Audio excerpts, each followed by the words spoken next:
All right. Welcome to another episode of Gotham Sound TV Live. We have TK from Atlanta. Hey, TK.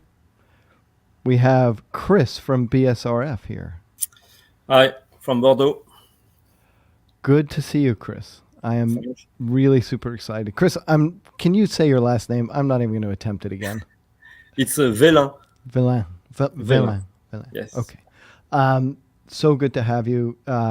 I am a huge fan of your products, and I am really happy that we can share them with the world. And I've been happy to share them with Gotham customers.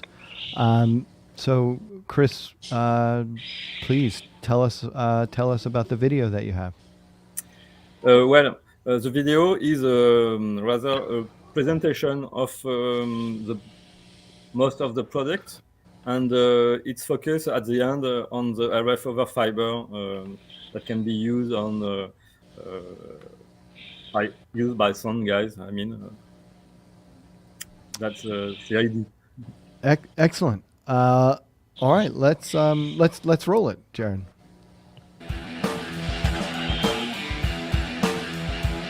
Hi, I'm Christian from BSRF. For 5 years, BSRF designed RF products and RF tools focusing on customer needs. I will present you some products designed for you sound guys. Most of you probably know RF splitter.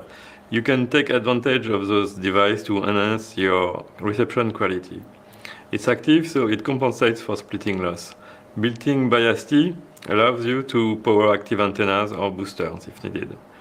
At least RF peak warn you if too much power is detected. You can connect up to 3 RX on AS62 and up to 6 RX on AS122.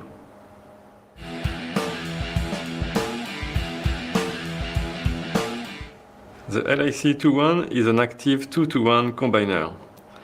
There are 2 high linearity amplifiers on each channel to lower intermodulation. There are 3 gain steps, 0 dB, 3 dB, and a user position at 6 dB. So you can sum up 2 RX antennas or 2 TX antennas. For example, you can put 2 TX in a car with actors, remote antennas on the car using the LIC21.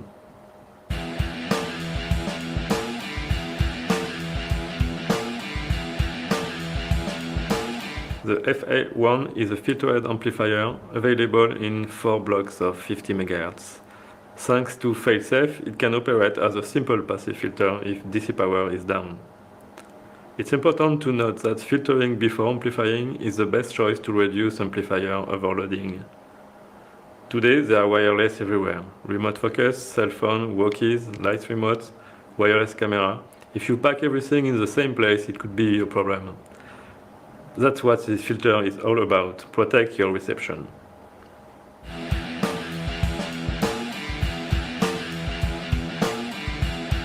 PM1 is a RF power meter used to measure TX output power, for example, but it can be also used to measure loss in coax cable. This function is useful to check your coax cable when you need to set the gain of an active antenna. It can be done in a few basic steps. First, set a reference.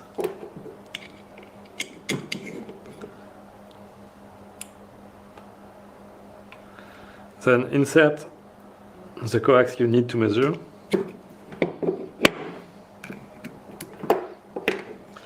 And read the result. The PM1 operates from 10 MHz up to 1 GHz and is powered from a 9-volt battery.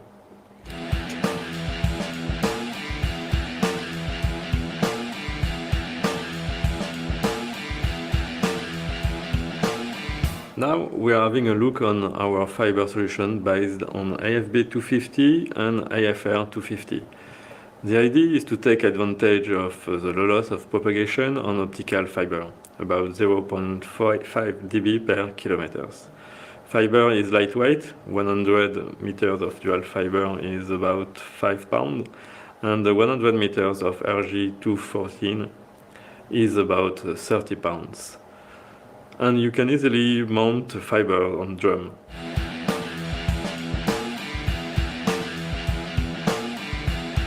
The AFB250 is on antenna side. It converts electrical signal to optical signal. There are two BNC to connect antennas.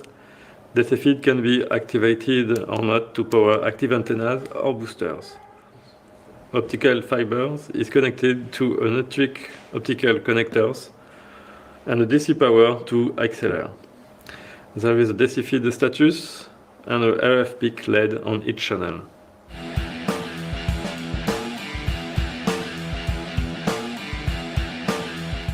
On the other side, the AFR250s convert optical signal back to electrical signal. There are at the rear side two BNC outputs to connect your receiver directly or through antenna splitters, a 4-point push-pull connectors for powering, and a dual LC optical connectors. On the front, you can monitor important information like RF power, optical power, and a 1 dB step attenuator can be set on each channel.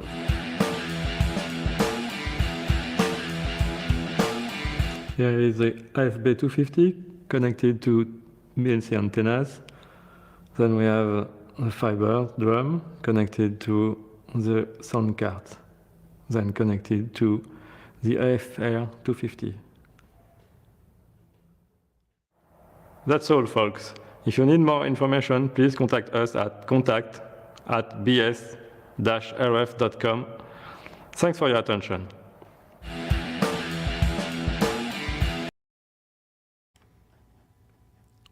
I have so many questions. I had to take notes. Okay. I'm going to start with the coax stuff first. The coax tester I love. Yes. I love this product, and I've seen. I have remember the days, and it was not me doing this testing of return loss bridges and sending signals and doing all kinds of tests with on coax cable where you're sweeping the coax with a series of frequencies. And there's something so elegant about your solution where you're testing it in the way that you would be using it, at the frequency that you would be using it, that I find really just super elegant and simple. Yes, it was designed by the idea behind that was to test quite quickly on the field the cable because most of people just can't measure it, because you can use a multimeter to do so. You can just know if it's breaking somewhere or not. But it's true that you need really to test with radio frequency the cable to be sure it's good. Of course. Oh, sorry. Go on. No, I was just going to say, yeah, because when I first started, I just treated it like an audio cable and just did continuity on it. And it wasn't until I learned some things the hard way that you have to test it with a frequency. Yes, and we're working on a small generator at a simple frequency, so it will be more or less 600 or 700, and it will be simple to operate. Because sometimes when people use an emitter, it's not easy because you need an adapter, especially with LEMO outputs. So it will be simpler to use it this way, I think. But I also like the idea that everybody has a frequency generator. Every sound person has a frequency generator, which is their transmitter. All right, TK, what struck you? I think for in the field use, this is going to be a potential game changer. We know we don't have a lot of time when we do get these opportunities to do a setup. One of the first things that I'm typically doing on a job as a boom op or a utility is remoting antennas. And I would love to have one Cat5 cable to run wherever I needed to do so. You're talking about the RF over fiber now? Yeah, I mean, well, I'm gonna loop this into the coax checker Mhm. because when you are running such long lengths of cable, they could be easily compromised by other factors, other departments on set, and you don't know when that happens. You don't have the ability to like watch 100 feet of cable times 3 potentially. Yeah. So this is a game changer to be able to utilize that device within the same freak. You could check everything. You could check continuity. You could see your loss. This is a game changer, I think. So simple. Yeah. Yes, I know that a customer who work on reality TV, sometimes they have a very long run installed on the in the house or things like that, and it's easy to test the thing, the cable. You just have someone need somebody to go at one side with a generator with simply a TX, and then read the measure at the output, and it's quite it's easy to do.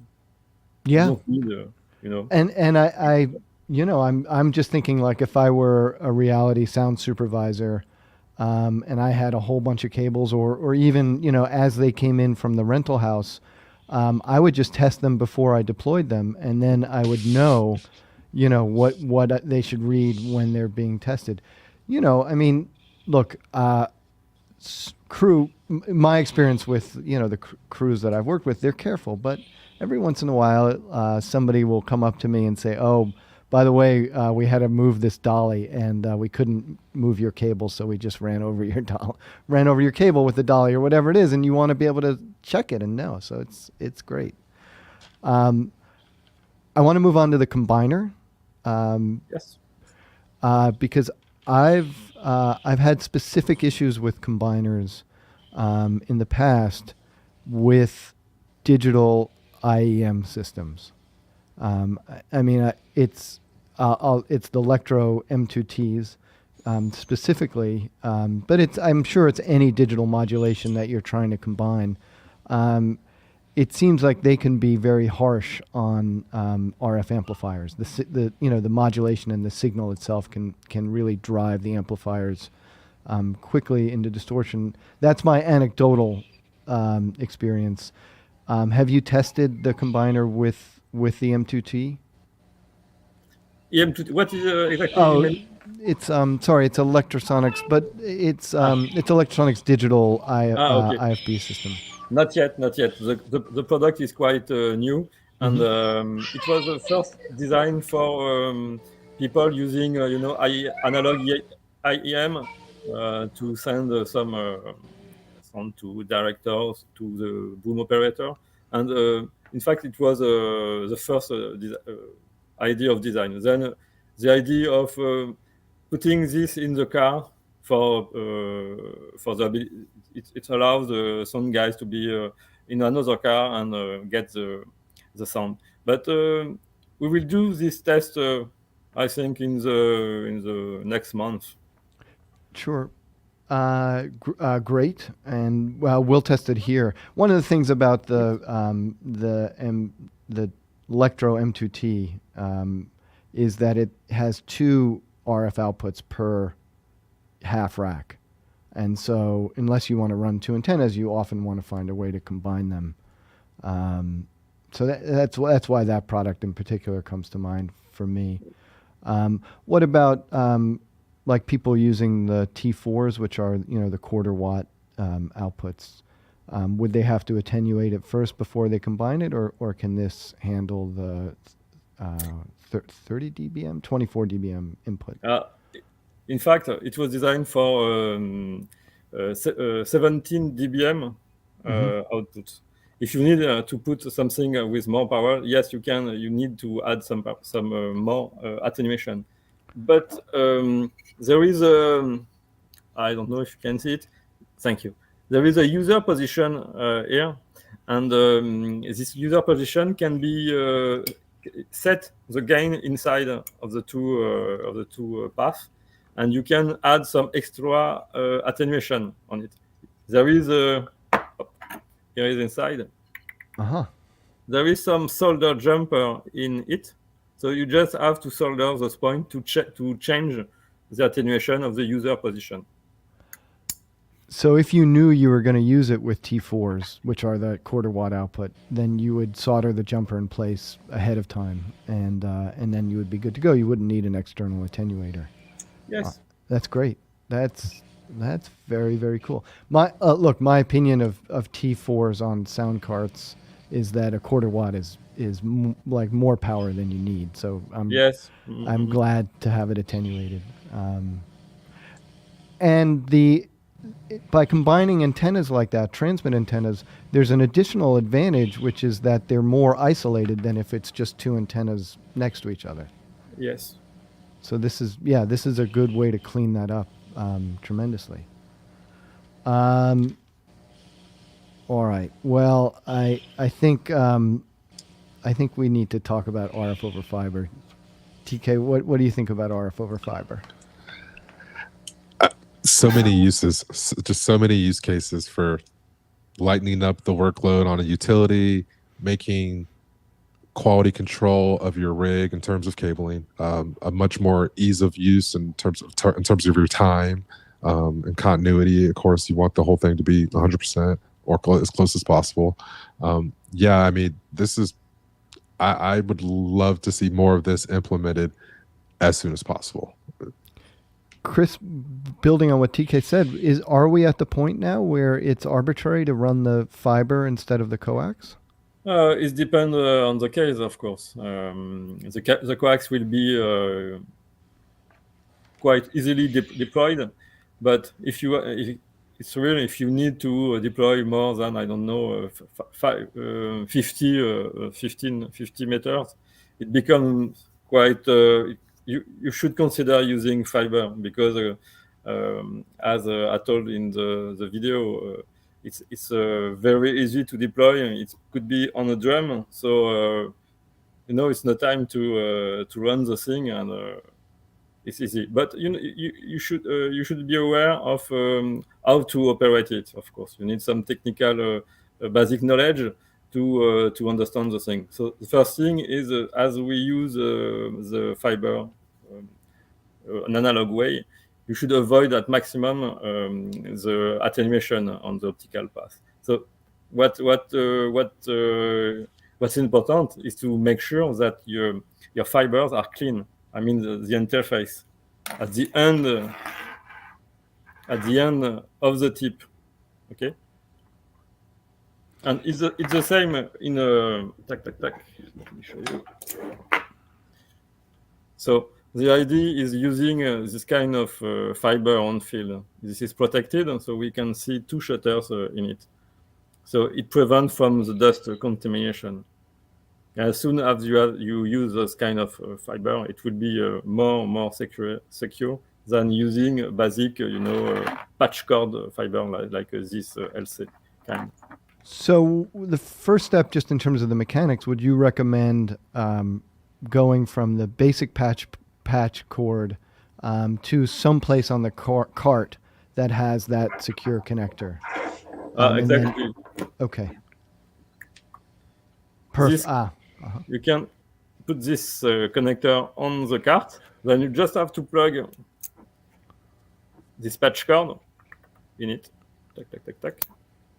And then this is on your cart, and you just have to plug to match the connector. And Chris, what is that connector called? It's a Notwick optical con. Optical con. Yes. And so you would get drums that are or fiber runs that are optical con. And is there anything sort of beyond that somebody would need to know about how to order this fiber cable?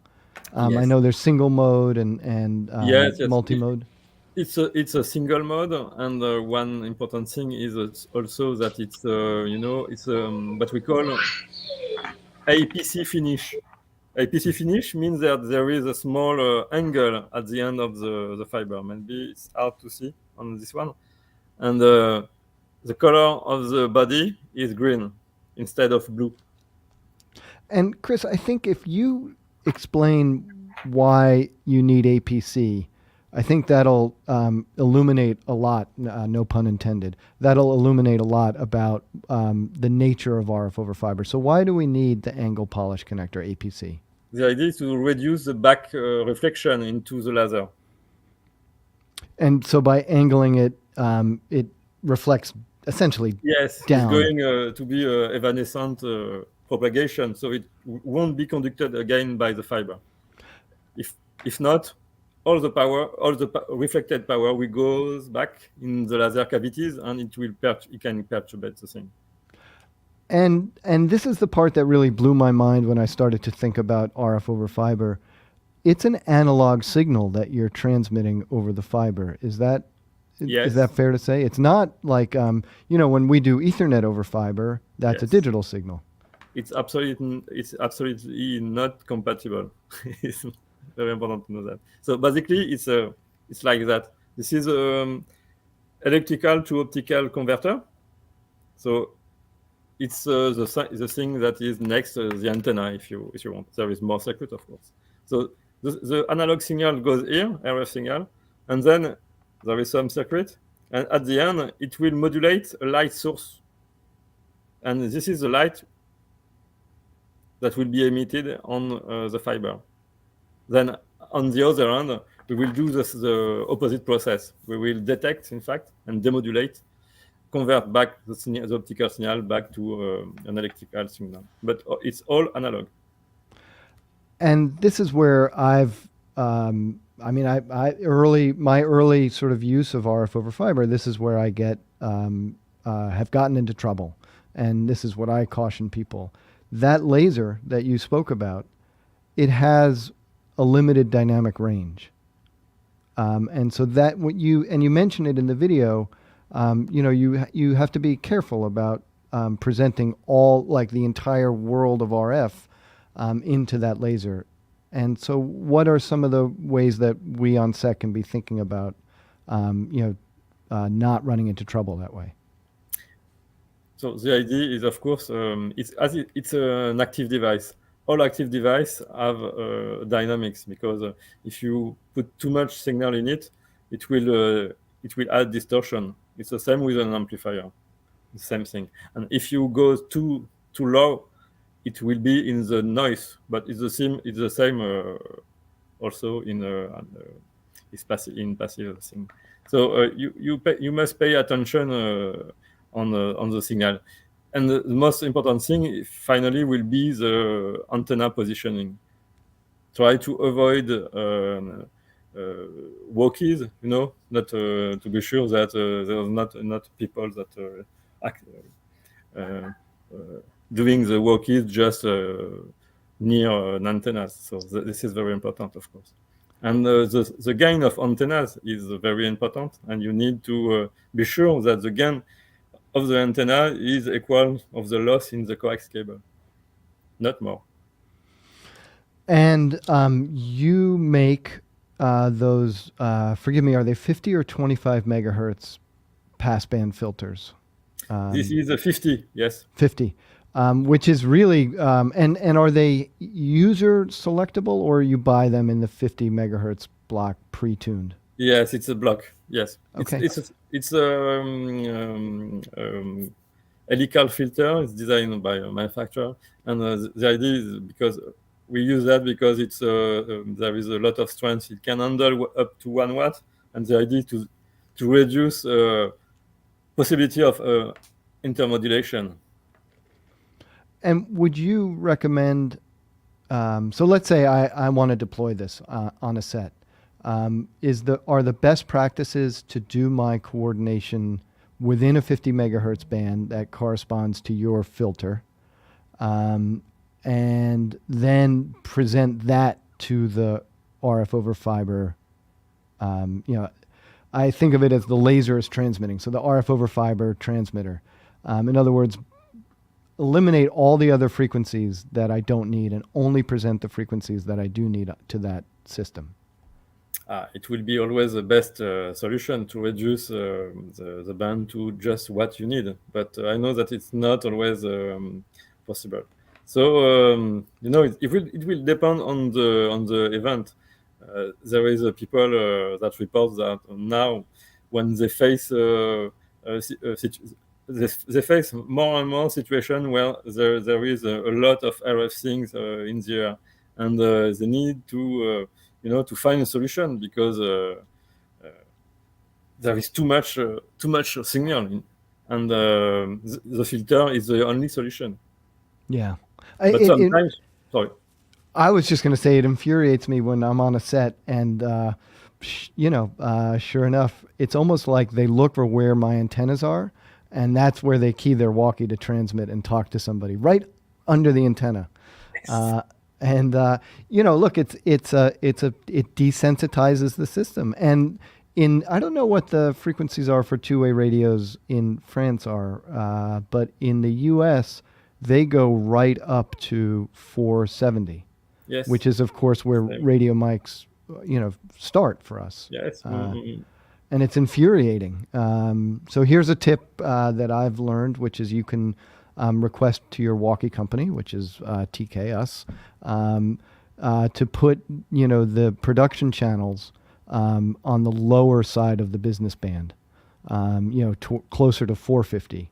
And that way the people on set are less likely to be transmitting at 469.7 whatever right under your antenna. But anyways, I digress. All right, once again, I've hogged this. TK, what struck you about this? What is interesting for you? It kind of reminds me a lot of the Maddie kind of setup with like light pipe, kind of sort of similar to ADAT with the kind of laser talk. Don't want to get too technical with all that, but just the ability to be able to deploy this, and I think the ease of that is going to be a game changer for a lot of people. I know typically when I work on set, I'm used to having a 100-foot cable, so like that's an automatic game changer in weight for something like this. And remember, it's you're replacing two cables because it's diversity. Yes. Right. And then that's what I was gonna kind of segue into. No, it's totally fine. Because when you have, like, let's say a setup for like a game show where you maybe have 2 or 3 zones, and you have a directional antennas, omni antennas, and you want to be able to present the best coverage. I again, being able to deploy and then also looping back and check that signal is just a game changer. I think sound soups are going to be all over this, or should be. Yeah. Do we have a release date for any of this?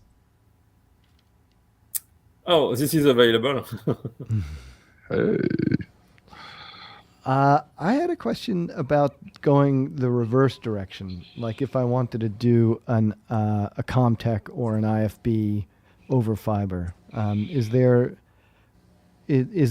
Do I use that same system but just severely attenuated on the card end and then amplify it on the antenna end, or? Well, it's a little tricky with transmitting because most of people want to transmit several carrier, and it always when you use just one amplifier to amplify just several carrier, it's led to intermodulations. That's the thing, and the other thing is there is a noise because you're amplifying something. There is noise also in the radio fiber solutions. And so you need finally a filter to the output to reduce the noise. And this I see. So you wouldn't recommend this system to go the other way? It can, of course. We sold a system like this, but it's more bigger system. I mean, it works, but you need to pay attention. You need some, yes, to shape the noise the same. Okay. Oh, all right. Interesting. I should say TK stepped away to put his daughter down for a nap. Yes. So yeah, no, that's all right. Well, I want to throw it to some comments then. Giles at Tête de Mort. First of all, he said a French Saturday at Gotham, which is kind of ironic because I'll just show that on the screen. which is kind of ironic because Nick Houston speaks conversational French, and I really wish, he would have fun here. Okay, so more to the point, he said, I've tested the LAC 21 with digital wireless with no problem at all. And thank you, Oh, Chris, fine. for the loan. Great. Talking about the filters, they're great, especially with a set full of Teradek and Wi-Fi pollution and all the rest of the frequencies on set these days. Totally agree. Electro discontinued their PF50s, which were 50 megahertz passband filters, and they've become like gold. So this is great to know that there's an alternative. I do think it's worth mentioning that is one of the ironies of having wideband wireless, is that we kind of have to go back to, Yes. preventing the front end from being overloaded from the wideband RF input. Yes, it's totally true. But yes, with those wideband transmitter and receiver, you can match the filter shape. So go in the good band and yes. I mean that in general, I think in terms of band planning is really important. Because of the issue with onset walkie-talkies.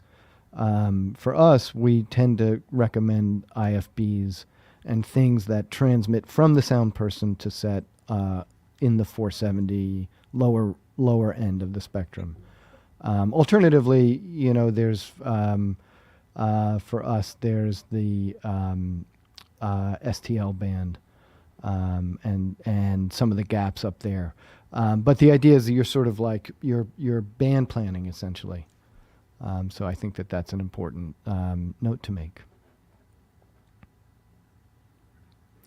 I think that's it. I think I was hoping TK would be able to come back and say some stuff, but Chris, thank you so much for taking the time and showing us the products. Is there anything you wanted to add before we go? No, it's okay for me. Thanks for hosting. It was Yeah. nice. It's fantastic. Thanks for everybody watching it, and thanks for the comments. And Chris, we will do this again, and we will see you soon. And thanks again, and have a great evening. I know it is late where you are. Yes, thank you very much. Thank Have a you. good day. Take care. Bye bye.